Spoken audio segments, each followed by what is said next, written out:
great state. The aftermath of a turbulent administration led by Gretchen Whitmer and her elites in the mishandling of the pandemic.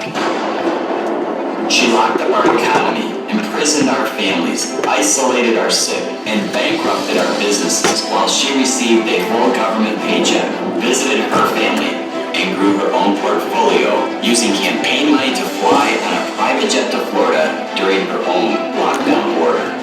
Citizens of Michigan grew confused, discouraged, and depressed. As a result, a broken economy and division in families, communities, and congregations are now testing the fabric of our carefully woven history.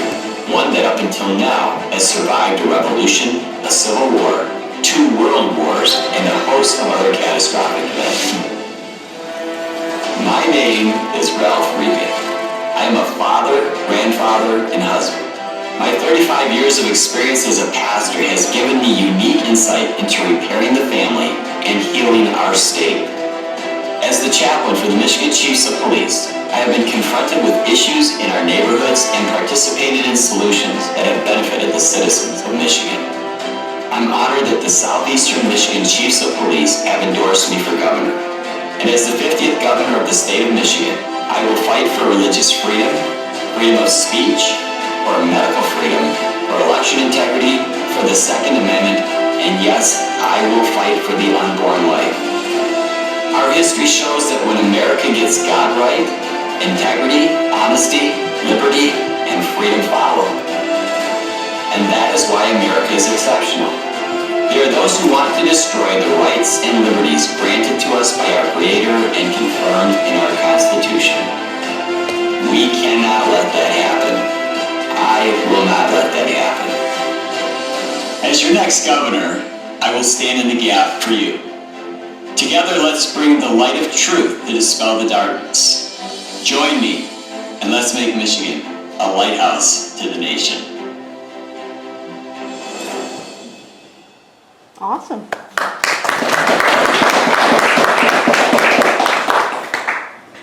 Thank you.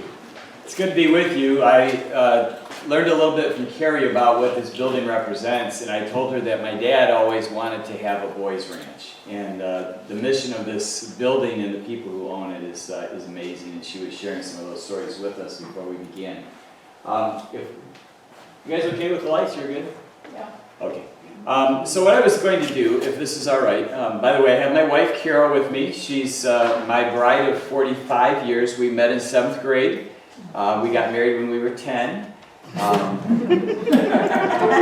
But we have 4 grown children and 17 grandkids. And we are so blessed to have them in our lives and all of the things that God has given to us. So I just wanted to share with you a short little speech and then open it up to some questions if you have any. So if you're okay with that, we'll do that. What I'd like to do is I'd like to start out with a quote from one of our 45 presidents. Just seeing if anybody's listening, that's how we start out. 45 presidents. I'd like to start out with one of those quotes, but you know, and I'd like you to guess at the end who made this statement. It was while he was in office, president, and it was a speech that he gave to the American public. And so when I give this speech, if you could be listening and think to it yourself, who is it that made this, you know, which president said this? And oftentimes people are afraid to raise their hand because you might be wrong. I just like to suggest that we pretend we're millennials tonight. We all get an award for just showing up. So I want to just start with this quote. It's about 45 seconds long, and then I'll ask you who made this quote. So the quote starts like this. It says, our country was founded by men and women who were dedicated or came to be dedicated to 2 propositions. The first is religious liberty, and the second is religious conviction. It is appropriate that we pay tribute to the great principle that's enshrined in our First Amendment, that of religious freedom.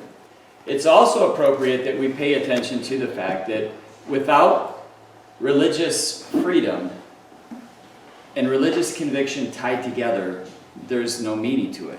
Because without conviction, religious liberty means absolutely nothing. We need to recognize that at times, perilous times like this, that we cannot rely simply on human ingenuity. We have to turn back to the words of the prophets and the saints that tell us that faith is more potent than despair and hope is more powerful than doubt. Let us at this point remember the prayer of General George Washington in 1789 when he said, "May God grant us brotherly love. May we be able to do justice and love mercy. The guiding principle of this nation has been, is now, and ever shall be, in God we trust." Which president made that statement? Lincoln. It sounds like Lincoln, doesn't it? It really does, but that's not right. So we'll give you a word just for sure. I'm sorry? I said sound like It does. It really does sound like Lincoln. Anybody else want to just take? I'll take a shot. I could be wrong. Garfield? Garfield. No, that's a good guess, Gary, but it's not Garfield. It's got to be after "In God We Trust" became a motto. Kennedy? Boy, good. Calvin It was Coolidge. Kennedy. It was Kennedy. Who said Kennedy? Very good. Rarely can people get that right. You're absolutely right. It was Kennedy. And I share that with you because it shows how far the Democratic Party has gone. Yeah. And even how far our country has gone.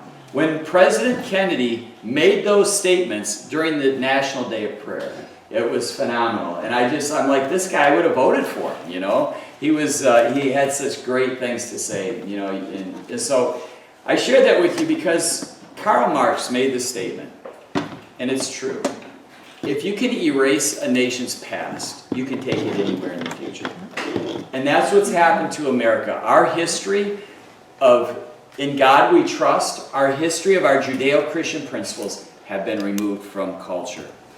As you heard on the video, I'm the chaplain for the Michigan Chiefs of Police, and I'm also the chaplain for the Southeastern Chiefs. And I speak to the Southeastern Chiefs once a month for 9 months out of the year. They take a recess during the summer months.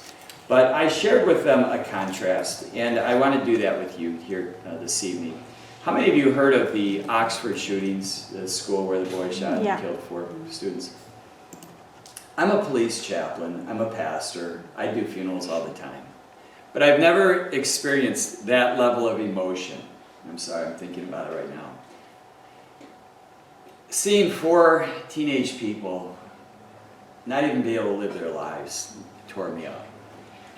And when I talked to the chiefs, I said to the chiefs, in my city of Farmington Hills in Oakland County, in the 1960s, people took their guns to school, put them in their lockers, and then went hunting after school with their teachers. You guys still do that up here, right? I said, let's contrast that with Oxford. 4 students dead. I said, what's changed? Friends, guns haven't changed. Those of you who own guns like I do, you know that. I have a 1955 Browning semi-automatic shotgun. Semi-automatic. The first patent on a pistol, semi-automatic pistol, was 1892. Guns haven't changed. So I asked the chiefs, what has changed? And I shared with them, here's what's changed. We've taken God out of the classroom. We've taken God out of the courtroom. And we've taken God out of the culture. And I said, what else would you expect from the shooter?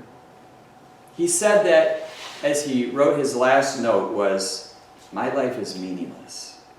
And I asked the chiefs, I said, what else would you expect from someone who's taught that he's a product of evolution, that he has no meaning in life, he's just the result of meaningless molecules bumping together billions of years ago? What else would we expect? After I gave that speech, a current sitting Michigan Supreme Court Justice who was at that meeting, but a Democrat, came up to me and he said, Ralph, you have to stick with that message. He said, everybody else is whining about Whitmer, but you have to stick with that message about bringing Judeo-Christian principles back into our culture. And I looked at him like, who are you? But this was a current sitting Michigan Supreme Court Justice, a Democrat. 2 weeks later, I was speaking in Detroit, and there was another Michigan Supreme Court Justice, but he was a Republican. And after I spoke and shared this story about Oxford and Farmington Hills, he said the exact same thing to me. A Oakland County circuit judge said, Ralph, if you're successful in becoming governor and you bring God back into culture, you will solve 90% of our problems here in the state. As a pastor, I've seen that. I've seen God change people's lives. I've seen Him change families' lives. We've been praying for decades that God would change the culture of Michigan. I am convinced, my friends, if we don't get God right in this next election, nothing's going to matter. Nothing will matter. But as I said in the video, when you get God right, culture follows. Integrity, honesty, freedom, and liberty follow.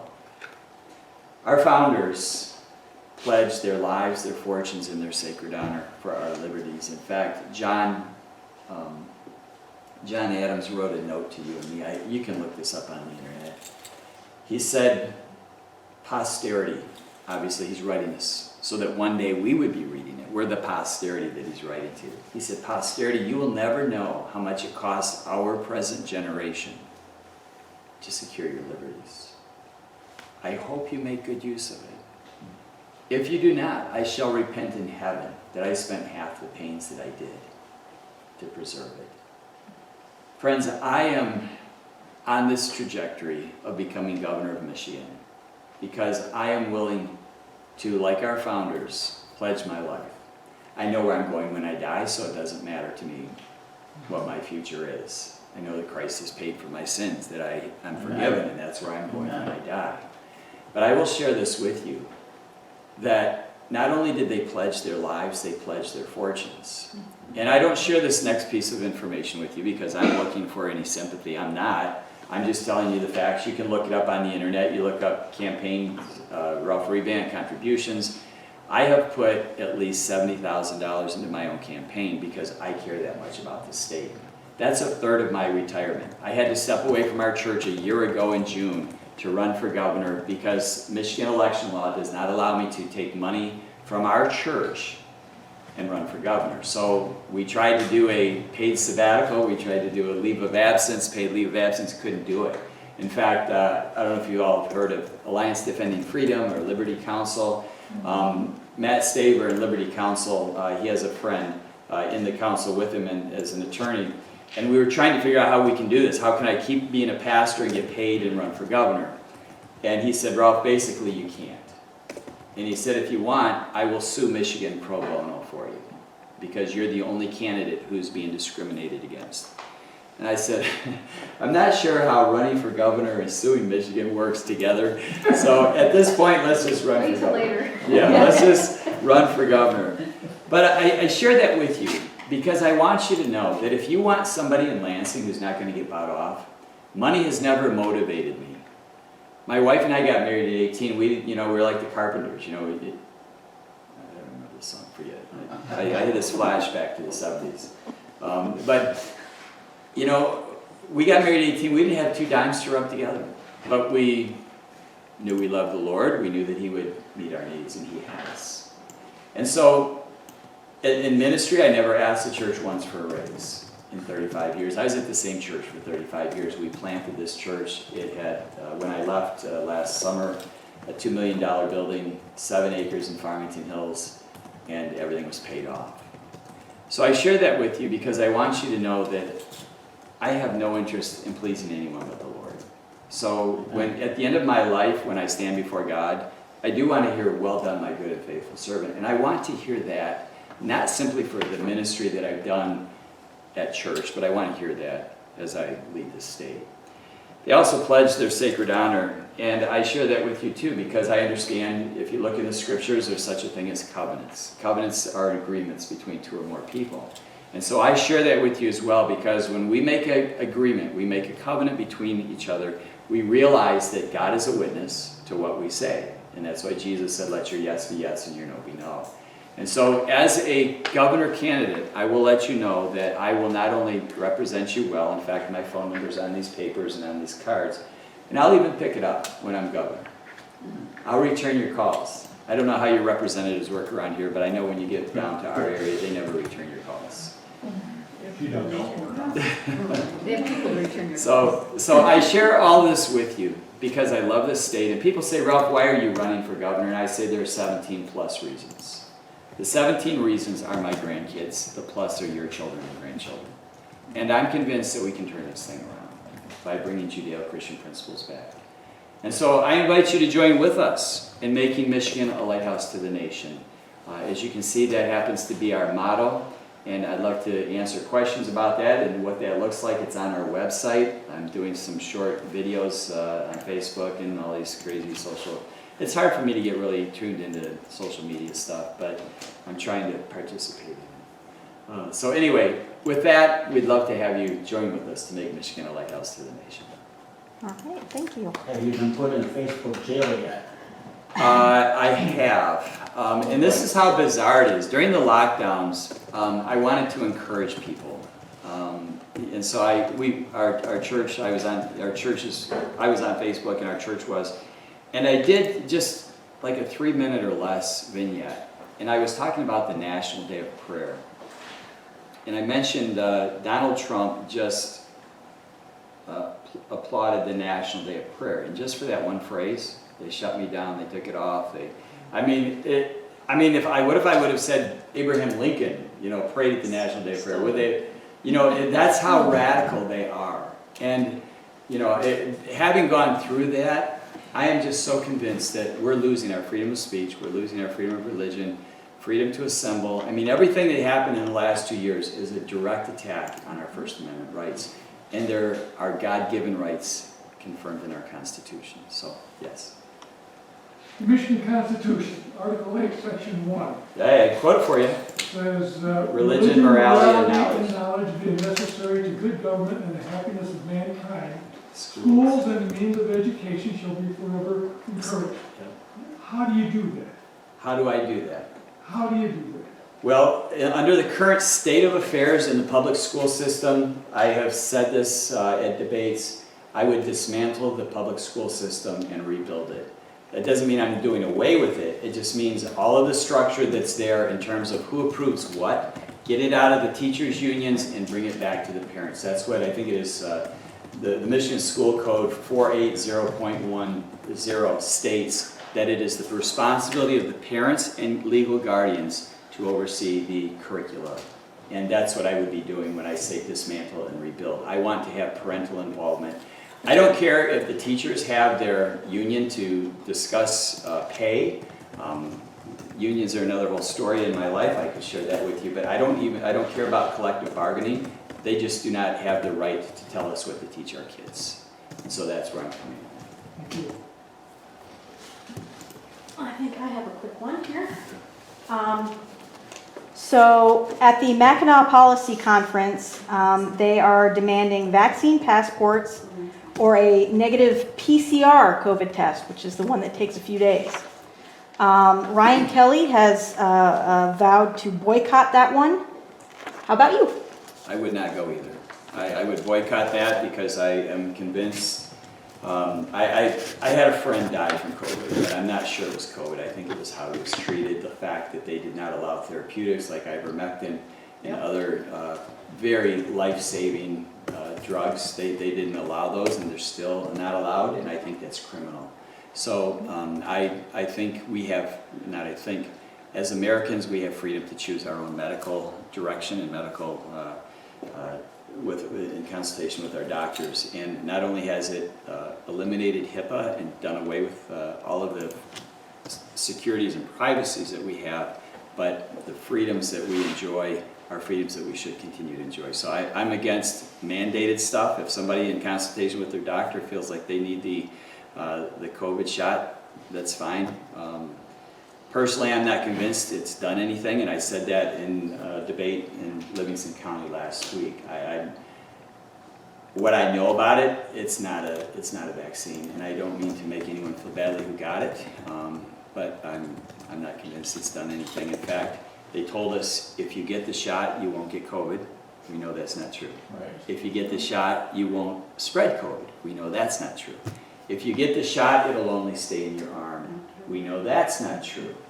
If you get the shot, it won't affect your DNA. We know that's not true. So I'm bewildered. And if I was governor, I would tell Biden and anybody else who wants to force that vaccine, where it's not going to happen in my state. Gary. Well, I want to get to a question because it's something we've addressed here. According to some in the Republican Party, it's been alleged that thanks to the log cabin Republicans, we won Virginia. Now, I was talking about the log cabin Republicans when we were downstate. You know what I'm talking about, correct? Would that be your stance as well? I was meaning to ask David about that. Well, you know, and also the fact that the Republicans are partnering with these people now. right. You know, that's, I have not examined Virginia in particular. I'm aware of groups, and I know that I was just in Washington, D.C. This past weekend. I serve on the Council for National Policy. That's all these people that, not everybody on this board or on the back of your sheet, if you happen to pick up my bio, not everybody on this is part of the Council for National Policy, but we were there, and it was interesting because Virginia is heavily represented. In fact, we were in D.C. I mean, that's Virginia. And so I heard 4 or 5 different groups claim victory for that. And so I'm not sure if it's that alone. I tend to think that it was a combination of things. But I am convinced that as we get back to our Judeo-Christian principles, as we unite with other people of like mind, I don't care if it's We the County or if it's Stand Up Michigan or if it's even, there's Muskegon Women's Conservative Caucus, whatever it is, those kind of things, as we unite around that, we will see victory in what we're doing. I will mention this as well, that evangelical Christians and pro-life Catholics have gotten behind me. I don't know if anybody's Catholic here or not, but there's a gentleman out there named Father Frank Pavone. He is the most outspoken priest for life. He has personally endorsed me. He can't endorse me as a Priest for Life group because it's a 501c3, but he has personally endorsed me. So I don't know, Gary, if I've answered your question, but Well, I guess I would like to know what your opinion is of the Republican Party, especially with our family-friendly platform where it's a man and a woman that comprise a family and not a man and a man or a woman and a woman. Because the Republican Party under Ron Romney has now coalesced with this group. And I mean, me personally as an individual, I struggle with it. I want to know what your opinion is. you struggle with the coal. The log cabin Republican Party. For me as an individual, to compromise what I know to be true, I can't do that. It sounds, when you said log cabin, I'll tell you what I was thinking. I was thinking the log cabin stuff in Pennsylvania, which was part of the Second Great Awakening, and that's what I was thinking, so I totally misunderstood your question, I'm sorry. But the Republican Party platform, if you read it, it's profound. But if you look at what they're doing, they're pandering to everybody who's not teaching truth. So we're just around the corner. I mean, we already have transgender stuff, which makes absolutely no sense. And I can't lie to somebody. I can't lie to an adult. I can't lie to a child. And I won't let people warp the minds of children saying that if you want to become a little girl or a little boy, you can become that. As governor, that's not going to happen under my watch. And so we've watched the line move. I mean, and I say that because it's happened under our watch. We've watched the line move from one man, one woman. That's Article 1, Section 25 in the Michigan Constitution. Yep. Marriage is between one man and one woman for the benefit of society. And we've watched that line move. And then it's moved again. And now we're off the charts. And the problem is, when our founders founded America, they promoted two things: the laws of nature and nature's God.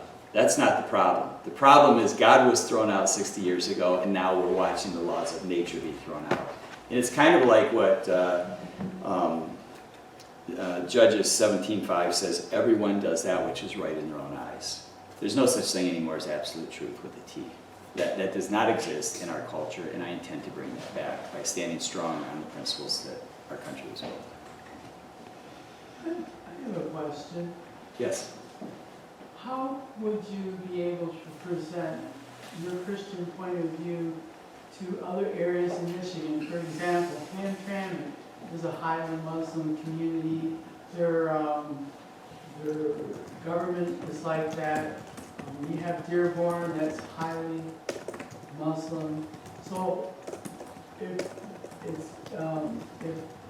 that's the focus of what's going to make you differentiate as governor, how are you going to have those people feel that they're going to be governed?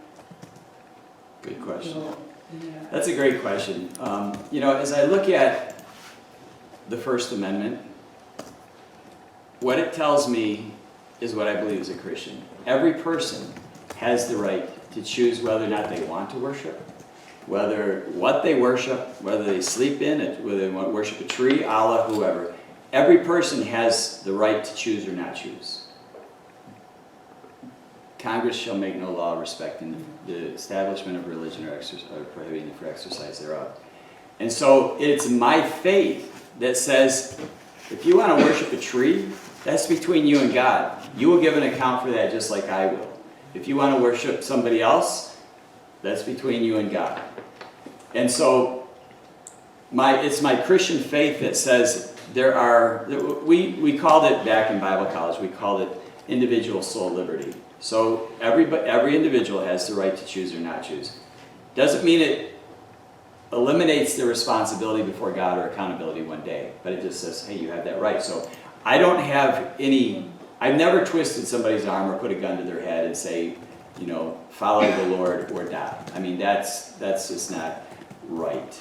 And so as I share that, it's that faith that I have. If you go to another country, you don't have that freedom. You're going to lose your life if you don't follow what their religion is. So we have this freedom in America, but here's the kicker, everyone. The kicker is our country was founded on Judeo-Christian principles. And if you want to live in our country, those are the principles that we live by. So my plan is to say, look, this is what we're founded on, this is what we've lived by, and this is what we're going to live by for the generations to come. That's the strong stance that I have on that. So when we consider the whole picture, it's an amazing opportunity that we have to bring back truth with a capital T. And particularly, if you look at my website, I have 4 words. I'm writing down 4 words, 4 values, 4 strategies, 4 solutions. The 4 words are in God we trust. The 4 values are truth, respect, dignity, and love. Those 4 values come out of my faith. Truth, I will not lie to anybody. I want to be known as most truthful governor.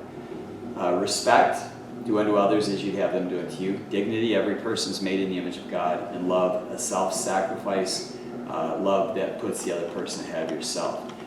Those are the values that I can't imagine any religion saying we don't want those. We don't want those values. And so those are the values that are really defined in what the scriptures teach. So I have not had any, it's more like, well, as a governor, how do you make this work? But my bottom line is that, so let's go back to this one. Okay, so explain your call to the ministry and your faith to be called to be a governor. Okay, that's a good question. It's the first time I've had that question. When I was early teens, I think it was 13, I sensed a call to go into ministry. And I knew that I had to do that. I just knew. And I was sitting in a church service, and there was this question about, Matthew chapter 9, verse 35 through 38, where it says, I'm just losing this one. Part of it is pray ye. Yeah, the harvest is plentiful, the laborers are few. Pray the Lord of the harvest that he will send forth laborers into the harvest. And I said to myself, how can I pray that God would send laborers into the harvest if I'm not willing to go myself? And so I had this sense of call. And from that point on, everything that I did in my life was geared toward going into ministry. And so I really believed that, and I still believe, that my first call was to preach the gospel. Right. So in February of 2020, during the lockdowns, I was counseling people who were suicidal. I was counseling kids that thought their lives were over, mask mandates, vaccines, the way they threw these metrics at us, I thought we were going to be in the Black Plague and everybody was going to die. And so did everybody else. So I'm counseling these people. And I thought to myself, Whitmer has screwed this up. This is really bad. And I'm dealing with the aftermath of her decisions, which it's easy to sit in Lansing or wherever she's in her home or her basement, you know, just making decisions. Or a boat, yeah. So I started to have this sense of burden for Michigan. And I would wake up at 2:30 in the morning and I was just praying, Lord, for not only for these kids and adults I was, you know, working through this whole mess with, but I began to think, man, Michigan, if they're thinking this, I know everybody else in Michigan is. And I had this sense of call to run for governor. And it was, I mean, Carol and I prayed about it. I shared it with her and she's like, well, let's pray about it. And we prayed about it. We asked our kids, our grown kids and families to pray about it. We took it to the leadership at our church to pray about it. At each one of those levels and stages, the Lord opened up doors for us. And if I could just take a 2-minute story here. In July of 2020, we had Ken Massey, who is the mayor of Farmington Hills, or was. He's run his term, but Ken's a friend of mine. I said, Ken, I'm thinking about running for governor. What do you think? He said, Ralph, if you're running for governor, I'm 100% behind you. You can look up his endorsement on my website.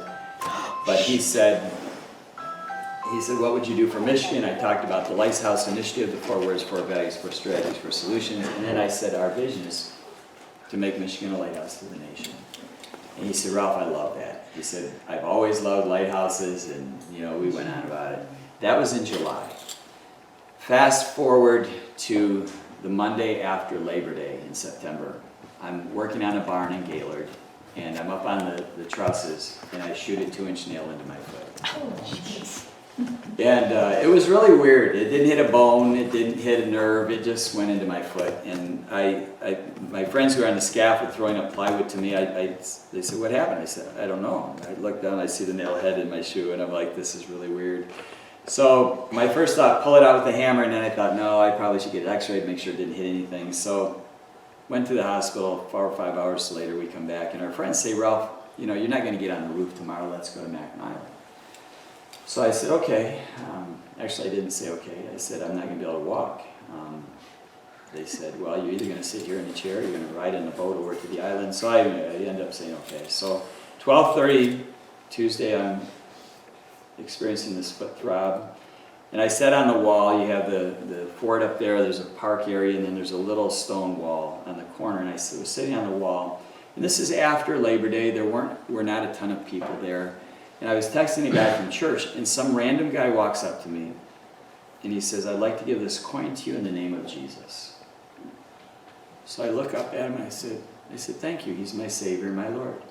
I take this coin, and on the coin is a lighthouse. I flip the coin over, and it's Psalm 43:3, which says, go forth in truth and light.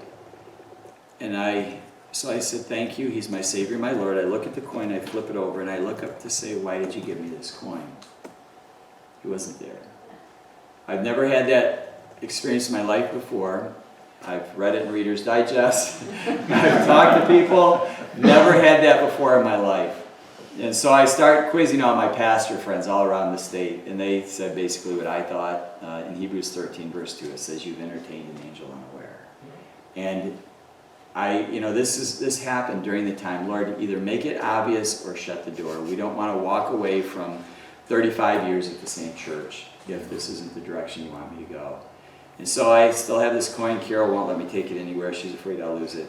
But we do have it, and just other things like that have confirmed the decision even since then, but not as dramatic as that.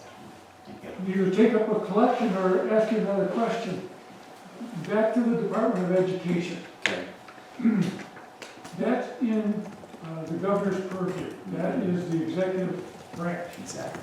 Is there any way that you see any Michigan compiled law MCL preventing you from remodeling the Department of Education? Is there any cooperation you need from the legislature? You know, there are, 16 or 20 departments, I can't remember how many I have oversight.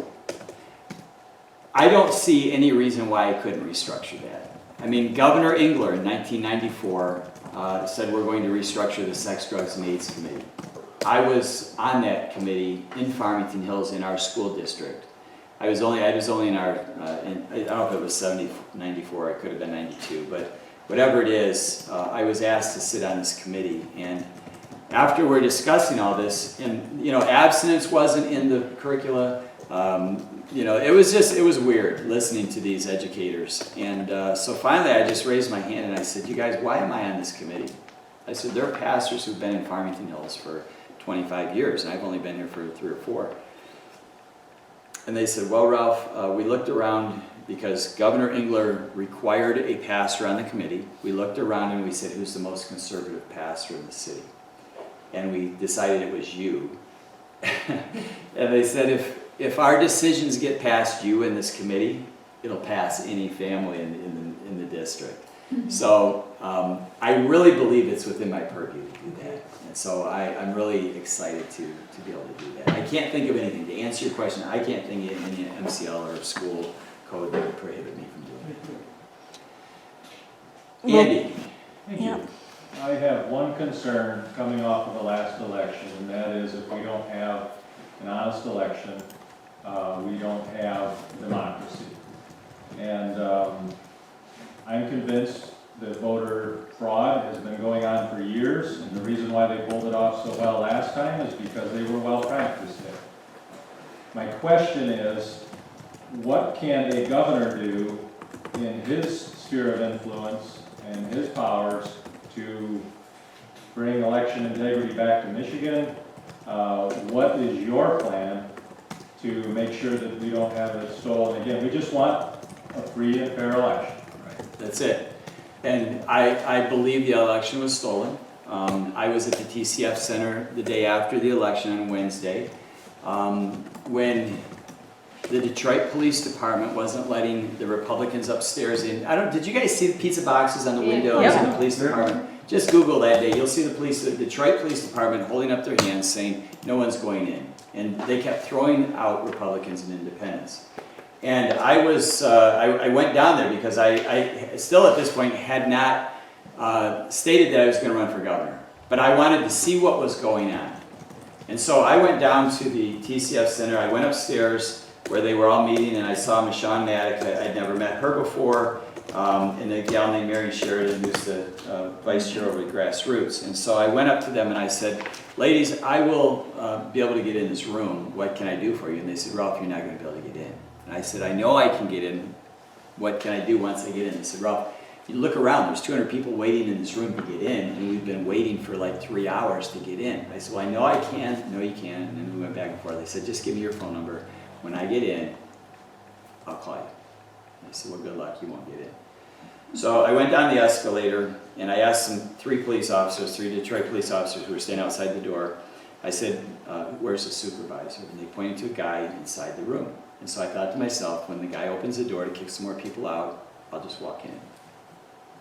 So you heard on the video that I'm a police chaplain. So I just held my badge up like this, and I just walked right in. He gives me a thumbs up, waves me in. And I had this sense of elation. I was just like, I get to call these ladies and tell them I got in. But then my heart dropped because every person in that room had the right to get in without a police badge. And to answer your question, what would I do to prohibit it in the future? Here's what I would do. I would open an investigation as to what happened in 2020. We would search out wherever that leads. We will prosecute. We'll send people to jail wherever that leads. Because if we don't, it's like telling, a bank robbery. Say, oh, gee, we know who did it, but now that we have cameras in, it won't happen again. Well, no, justice has to be done, so we have to take care of that. So that's the first thing I would do to scare the heck out of everybody who would want to do that in the future. And we would up the fines, the jail time, and everything else so that nobody even wants to get to that line. First thing I do. Second thing I would do, on my website I've got a list of 7 or 9 things that I think are significantly important for election integrity. Got to clean up the voter rolls. We got to make sure that people who are going to vote show their ID, that they are indeed citizens and that they lawfully can vote. We got to make sure that when they do vote, It's not going to be corrupted. I happen to be a guy who thinks we should go back to paper ballots that aren't just paper ballots, but that have some kind of code, or what's the word I want? Watermark? Watermark? Watermark, thank you, in it. Appreciate that. I couldn't pull that out at the moment, but so the watermark. I'd make sure that people can be in those rooms observing, Democrats and Republicans and Independents all observing what's going on, because without that, anything can happen. That's what happened at the TCF Center, and I filed an affidavit with Trump's attorneys and with Lansing, and we can talk about that if you want. I'd make sure that the chain of custody is secure. It was not secure at all in Detroit. In fact, when the call came out from Benson that we're going to send all the absentee ballots to Detroit, gee, we have a few more trucks getting in line to bring these ballots. It was a zoo. And that's how it happened. In fact, in 2005, there was a federal election commission called the Carter-Baker Commission, and the Federal Election Commission tasked Jimmy Carter and James Baker with finding out the ways that fraud can happen in an election. The first way was mass mail-out ballots. Mm-hmm. The second one was not requiring voter ID, which Benson said 7.7, she instructed 7.7 million ballots were not allowed. There's only 10 million people in the state. And then she instructed the county clerks to not verify the signatures for those ballots that were coming in. Those are the very two ways that they said in 2005, that's the biggest way to steal an election. And we're not even talking about the Dominion machines. You guys all know where Antrim County is and heard about that. Yep. Pat Kolbeck is a friend of mine, and I was talking to him just after he came back from Antrim County last June, a year ago. And I said, what'd you find out? He said, well, we put the ballot in the machine, voted for Trump, and it registered for Biden. And I said, did you video this? And he said, yes. I said, have you shown it to a judge? He said, they don't want to see it, they're afraid. Right. Aggravating. Yeah. So the fines, that last thing was that we would up the fines. Hang on. And then we would not I'm allow only doing one more executive question. bucks or anybody to help pay for. So those, I think that's probably 8 or 9 something. You covered, Judy? Yeah. All right. Because I was gonna basically ask the same Okay. thing. So. One last question. Mine's really quick. Have you seen 2,000 Mules? I have not, but I just ordered 100 copies. All right. Oh, nice. Seriously? Yes, we are. We're going to be giving them away on the campaign trail for people. Excellent. Yeah. So. I highly recommend you see it. If you go to the Alcona County Republicans website, scroll down a little bit, it'll say #2thevote, #2000mules. There's a link there to Gab TV where they're showing it free. You can just click on it and there's the video. We also have a trailer because a lot of times people are like TikTok mine, 3 minutes, Yep. 3 minutes. I've seen the trailer, but I haven't seen the whole. Well, the trailer's really good to show other people. Mm-hmm. Because to they're, get that. just to get, like I showed my husband, he's not a documentary guy. And all he can do is, I want to see it, I want to see it. It's rather profound. Thank you very much.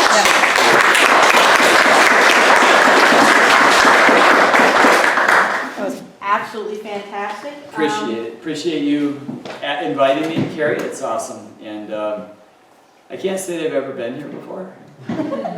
Well, now you have. Now we have. It's awesome. But thank you. You're welcome back anytime. Thank you. I appreciate that. We will be back.